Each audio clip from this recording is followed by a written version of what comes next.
गिरण कशी करावी खूप चांगलं चाललं आहे की ते आज डोकावून आलो. त्यात पीक पद्धती पिकांचे प्रकार बदलावे लागतील पाण्याचं शॉर्टेज लक्षात घेता अशावर अधिक भाषण होतं. तसंच आता तलाठी आणि त्याच्या वरचे अधिकारी जे असतात की ज्यांना खूप सातबारासहित सगळं पंचनाम्यासहित सगळं ऑनलाईन झाल्यामुळे लॅपटॉपला पर्याय नसतो, तर तो लॅपटॉप देण्याचा आज कार्यक्रम झाला, ज्याच्यामध्ये जमाबंदी खात्याच्या वतीने राज्यातल्या एकन एक तलाट्याला हा लॅपटॉप मिळणार आहे.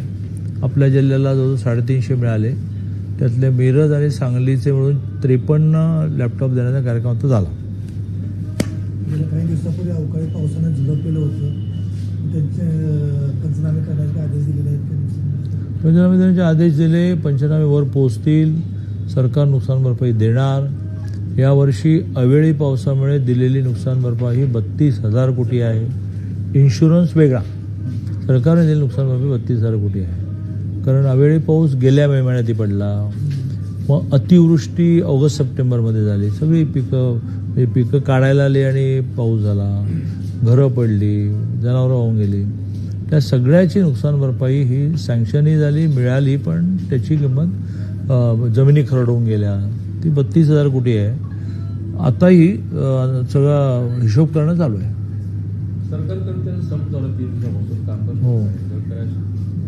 हो, चीफ सेक्रेटरींची जबाबदारी केली आहे मुख्यमंत्र्यांनी. काल एक चर्चा झाली पण त्यातून मार्ग निघाला नाही.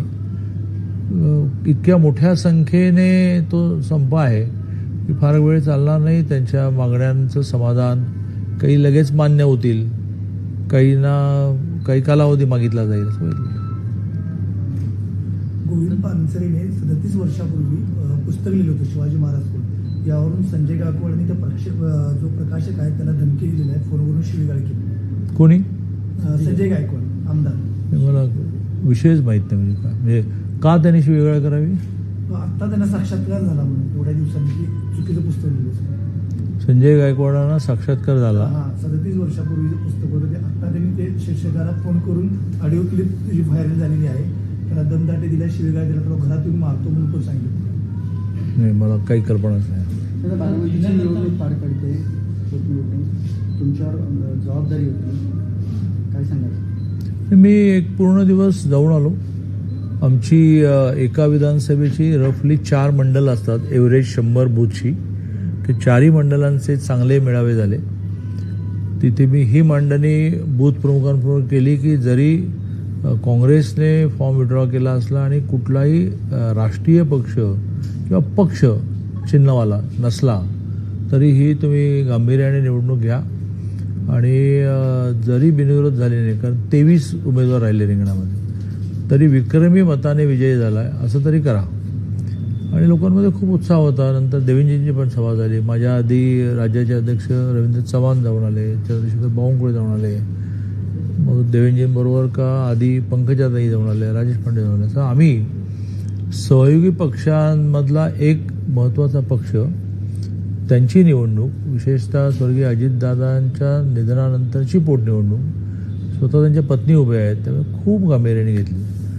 ऊन खूप आहे, लोकांना असं वाटतंय की ते विजयी झाले तर जमा आहे, त्यामुळे मतदान कसं होतं माहिती आहे. तुमचा काय रिपोर्ट आहे? मी आज TV पाहूच शकलो नाही, सकाळ पण धावतोय जर का. चांगलं आहे. ही अजित पवारांना आदरांजली आहे असं अपील केलं गेलंय. हां, जय पवारांनी सांगितलं 2029 मध्ये मी इलेक्शनला उभारणार आहे बारामतीमध्ये. हो, तर रोहित पवारांनी सांगितलं की 2029 ची निवडणुकीत पवार विरोधात पवारच होईल. पवार, हां, आई हे या तो मग ती एकत्रच बसू या. आई जैन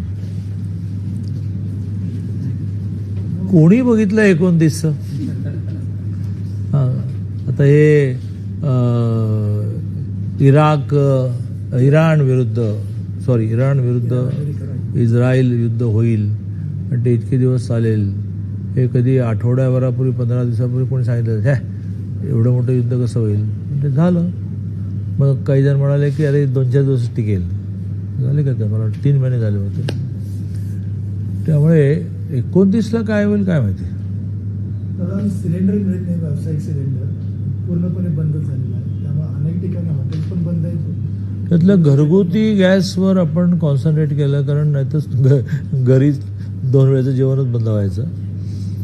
पण हळूहळू स्थिती सुधारते आणि आता आपल्याला पाईपच्या गॅसला जायचं. आम्ही पुण्यामध्ये MNGLला इतकं युद्ध पातळीवर कामाला लावलं आहे आणि हॉटेल्सना आणि खानावळ्यांना अशी विनंती केली आहे की तुम्ही ताबडतोब नोंदणी करा, कारण तो गॅस हा आपला भारतीय निर्मिती आहे.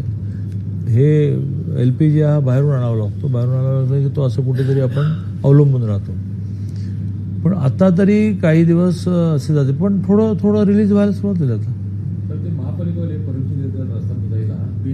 नाही, मंत्रिमंडळाच्या बैठकीत 2 मंत्रिमंडळाच्या बैठकीच्या आधी 2 आठवड्यापूर्वीच्या मंत्रिमंडळ बैठकीत निर्णय झाला की यापुढे MNGLला काम करायला महानगरपालिकेची परवानगी पण घ्यायची आवश्यकता नाही, त्यांनी ते करावं आणि महानगरपालिकेने सहकार्य करावं.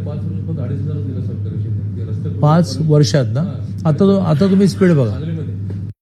आणि आता मी त्याचाही फॉलोअप घ्या, त्याचाही आढावा घेणार आहे आणि त्यांचा महानगरपालिकेशी असणारा जो पंगा आहे, असा ह्या अर्थाने पंगा आहे की बा आत्ताच आम्ही रस्ता केला आहे, नका खणू, मग खणला तर आम्हाला पुन्हा करायला पैसे द्या. मग त्याचा रेट ठरला आहे, तो रेट कधी महानगरपालिकेत जास्त असतो, MNGLला मान्य होत नाही, मग ते बराच वेळ थांबतं. आता विषयच नाही, MNGL तुमचा रेट जो आहे रस्ता पुन्हा करण्याचा तो भरेल, पण ते परवानगीच्या फंदात पडणार नाही. असा नगरविकास खाली कडक सूचना आल्या. यावेळी कमी पावसाचे अंदाज होते केले जातात, अवकाळी पाऊस काय अजूनमधून पडतोय. जर तालुक्याला अजून सुद्धा विस्तारित किंवा बाकीच्या सिंचन योजनेचं पाणी पोहोचले नाही, पुन्हा यावेळी टंचाई परिस्थिती निर्माण होईल, त्याबाबतीत काय? मंत्रिमंडळाच्या बैठकीत कालच माननीय देवेंद्रजींनी सगळ्यांना सूचना अशी केली आहे की जून जुलैमध्ये पाऊस कमी पडेल आणि ऑगस्टमध्ये अतिवृष्टी होईल असा अंदाज आहे. तर त्या अतिवृष्टीने पिकांचं नुकसान होईल, ते कमी कसं करायचं, मग त्याचं भरपाई कशी करून द्यायची हा बघू, पण आपल्या हातात नाही अतिवृष्टी. तिथून पाण्याची स्थिती सुधारेल, पण आता आहे ते पाणी जून जुलैपर्यंत शेतीलाही आणि प्यायला प्रामुख्याने आपल्याला पुरवावं लागेल. म्हणजे ऑगस्ट नंतर प्रश्न संपेल, पण इतकं कमी साठेल की आपल्याला पुढच्या वर्षी जानेवारीतच प्रॉब्लेम येईल. आहे ते पाणी तुम्ही सांभाळून वापरा. तर एक नक्की आहे की आपला डेड साठा खूप मोठा असतो आणि पण डेड साठ्याला हात घालायला लावणं हे काय चांगलं नसतं. आपल्या जिल्ह्यातली आताची परिस्थिती की 83% त्यापैकी काही आता साठा कमी होत आला, जवळपास 27% घट झाली आहे 2-3 महिन्यात. गेल्या वर्षीच्या तुलनेत थोडीशी जरी ही घट कमी असली तरी पुढची पाण्याची टंचाई जाणवू शकते. जिल्ह्याच्या दृष्टीने नियोजनाच्या बाबतीत काय?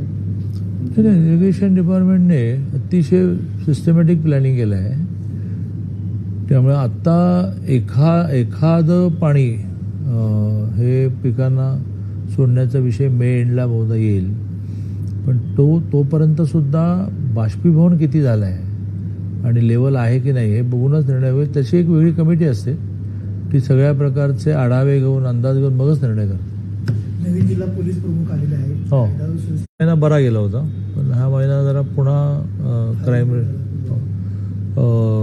मला असं वाटतं की हे खूप कठोर पोलीस अधिकारी म्हणून प्रसिद्ध आहेत, करतील. आपण सगळे म्हणून त्यांना सहकार्य करूया.